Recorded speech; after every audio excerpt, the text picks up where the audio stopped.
Sex, lies, Iran, Israel, and Wikileaks. All very serious subjects, so to start with, here's a joke. A psychiatrist is showing a patient some pictures to try and get some idea about his mental state. Sex. Each time he is asked what a picture brings to his mind, the patient says, Sex. Sex. Sex. Sex. Finally, the psychiatrist says, well, clearly you are absolutely obsessed about sex. I'm obsessed. Cries the patient. You're the one with all the pornographic pictures.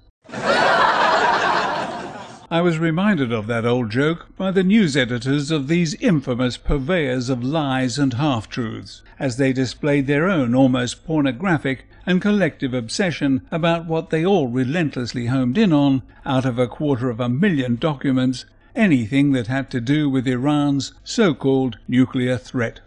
Here are some samples. The BBC. No need to read out the headlines, but in the body copy we find they include reports of some Arab leaders, including Saudi Arabia's King Abdullah, urging the US to attack Iran and end its nuclear weapons program.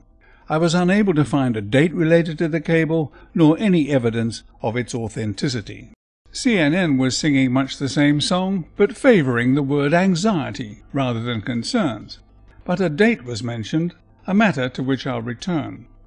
Australia's ABC News ran with this headline, but gave no date or proof of authenticity.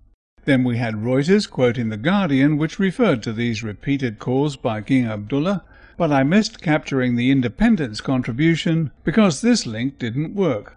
But the essence is quite clear from the first few words. Israel says Arabs agree on Iran threat.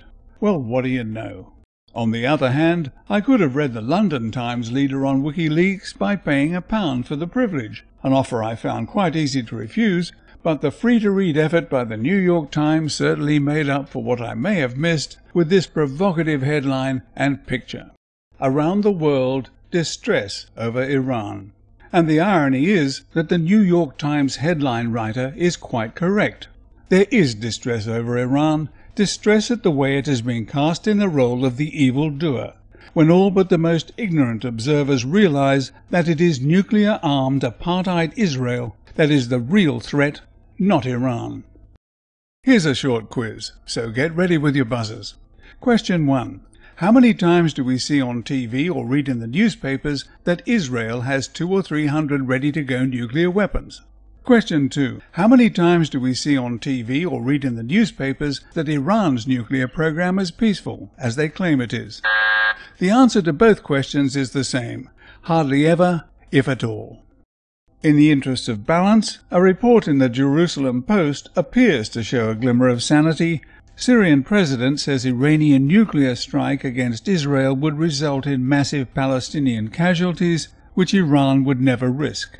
And on December 6th, Haaretz came out with almost identical wording. Of course the Israeli hawks know that the Palestinians serve them as a protective shield, but their sights are on more distant horizons. Apart from oil, an ever-expanding Israeli population is going to need more and more water very soon. Having masterminded the utter ruination of Iraq, is it fanciful to suggest that the weakening of Iran, either through sanctions or a military attack, is the next step in Israel's ambition to dominate the Middle East from the Nile to the Euphrates and the Tigris?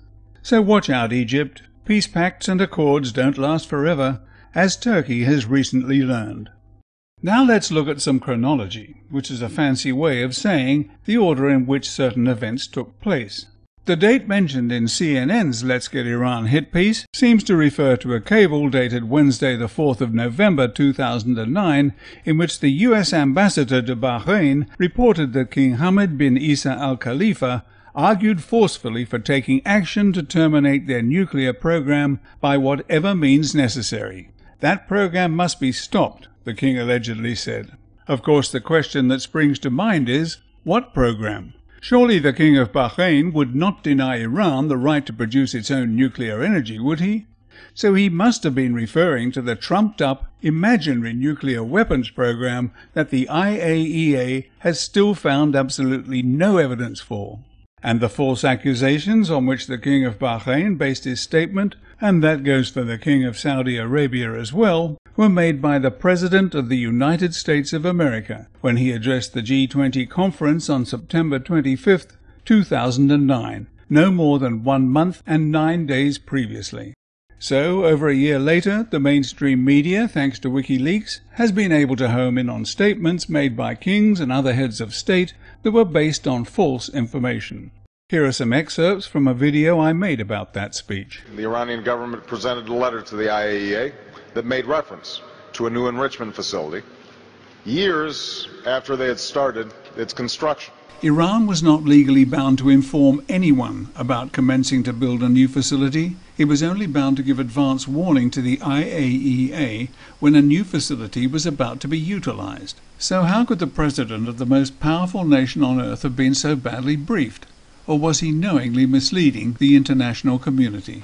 The existence of this facility underscores Iran's continuing unwillingness to meet its obligations under UN Security Council resolutions and IAEA requirements.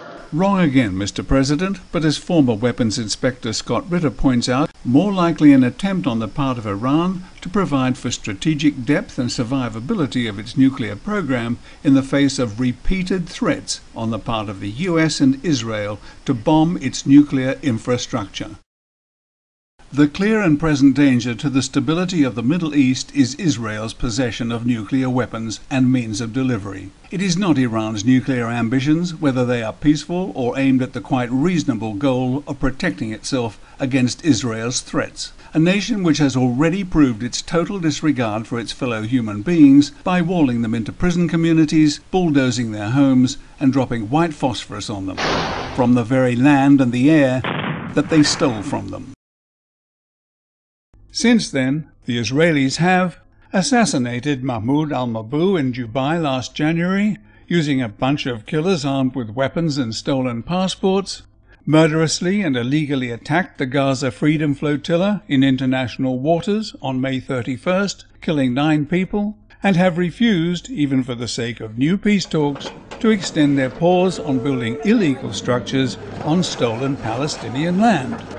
But, for some extraordinary reason, the spotlight is not on nuclear-armed Apartheid Israel's appalling and inhuman behavior towards the Palestinians.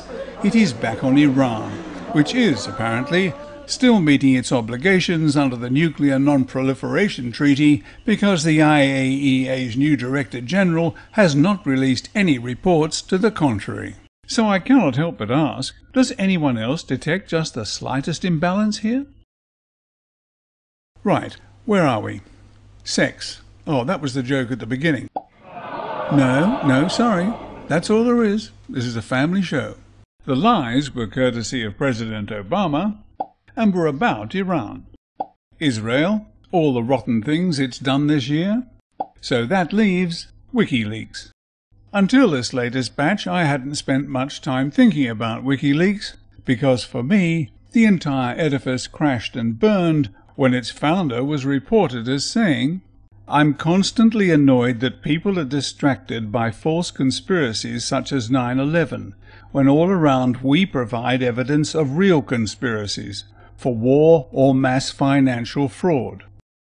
The words of someone so inflated by his own self-esteem that he thinks that stolen, or perhaps donated documents, which can be forged and otherwise manipulated, should take precedence over the stark, recorded evidence that proves the official version of 9/11 is a pack of lies. Huge buildings do not collapse in freefall for no reason, and even bigger ones do not eject molten iron caused by fires far less intense than those found in jet engine combustion chambers. But, give him his due, he does seem to be a godsend for the CIA and Mossad because of his views about 9/11. Come to think of it, if Julian Assange had not existed, the CIA and Mossad would have invented him. Finally, here's a rogues gallery of some of those behind-the-scenes people who see that the masses are kept uninformed. Anyone with an IQ above 90 and an internet connection knows that 9/11 could not have happened the way the world was told it happened. So how do we describe the people who are still covering that up? You can't call them prostitutes, Prostitutes only put themselves at risk, while people who are paid to deliberately mislead others and put their own children and millions of others at risk require a special kind of condemnation. The money they earn has blood on it. They are pariahs, and they should be treated as such. They are all part of a huge media circus, and the fact is, Wikileaks is just a sideshow to what's inside the big black tent. A sideshow to make you think that you are seeing a glimmer of the truth. But don't be fooled. The men and women who do the bidding of their mainstream media masters are the biggest threats of all. Unless they stop covering it up, the truth may not be the only thing to go up in flames.